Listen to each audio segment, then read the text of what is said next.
वरना supreme court इस बात को लेकर के स्पष्ट टिप्पणी कर सकती थी, स्पष्ट आदेश कर सकती थी, उत्तर प्रदेश की सरकार पर जुर्माना कर सकती थी, उत्तर प्रदेश की सरकार को स्पष्ट तौर पर निर्देशित कर सकती थी, लेकिन कहीं ऐसी बात नहीं है।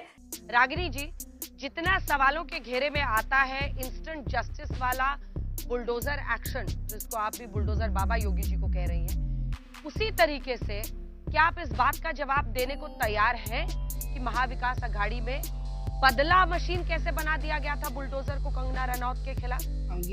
14 अवैध निर्माण के आइटम्स नोटिफाई किए गए, उन्हें बकायदा समय दिया गया, उसमें टॉयलेट्स और कुछ एक्स्ट्रा बालकनी और जो अलग किस्म के कंस्ट्रक्शंस थे उनको समय दिया गया कि उस नोटिस को चुनौती दें और उसके बाद कार्रवाई की गई। अब आप इसको बदला मशीन कहें, मैं कहती हूँ राज, आप एक अपवाद को अगर नियम सिद्ध करना चाहती है तो मैं समझती हूँ कि इसको जनता के विवेक पर छोड़ देना चाहिए, लेकिन जो ये अपवाद है उसमें भी विधि का पालन हुआ सुप्रीम कोर्ट की गाइडलाइन आने से पहले।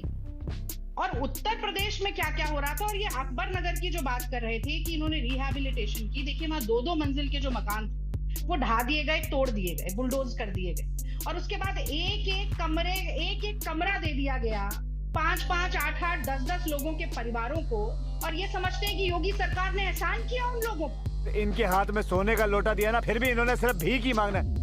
और अब कह रहे हैं कि नहीं, अकबर नगर में रहने वाले हिंदू नहीं है, मुसलमान नहीं थे, हिंदू थे, पंतनगर में रहने वाले सिर्फ हिंदू नहीं थे, मुसलमान थे।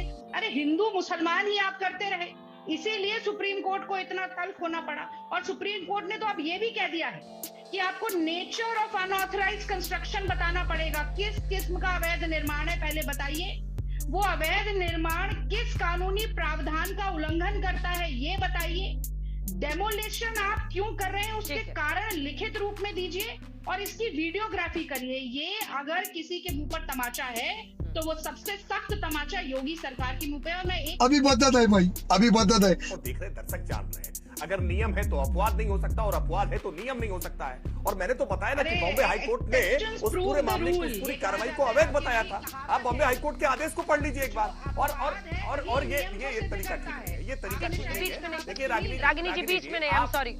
नहीं आप कह रही हैं नहीं ये तरीका ठीक नहीं है। मैं स्पष्ट तौर पर कह रहा हूँ कि अगर आप उसको कह रही है कि वो नियम संगत कार्रवाई हुई थी, तो उसको अपवाद मत कहिए। फिर आप कहिए कि जो किया था वो नियम संगत किया था, और फिर ऑनरेबल हाईकोर्ट के आदेश को क्या आप ऑनरेबल हाईकोर्ट के आदेश को इसका मतलब अभी आज कंटेम्प्ट करने का काम कर रही है कि ऑनरेबल हाईकोर्ट ने जो आदेश किया था वो गलत किया था। ऑडियो नहीं जा रहा है, नहीं बीच में नहीं बोल रहे, ऑडियो नहीं जा रहा है। इसलिए कम से कम आप जब टीवी पर बोल रही होती है ना, तो कम से कम जनता को मूर्ख मत समझा करिए। जनता के पास सारे फैक्ट्स होते हैं, और जनता आजकल गूगल पर सर्च भी कर लेती है। जनता चाहेगी तो सर्च कर लेगी कि कंगना रनौत के मामले में बॉम्बे हाईकोर्ट का डिसीजन क्या था, और क्या कंगना रनौत को बॉम्बे हाईकोर्ट ने रिलीफ दी थी या नहीं दी थी। इसलिए आकर के झूठ मत फैलाइए।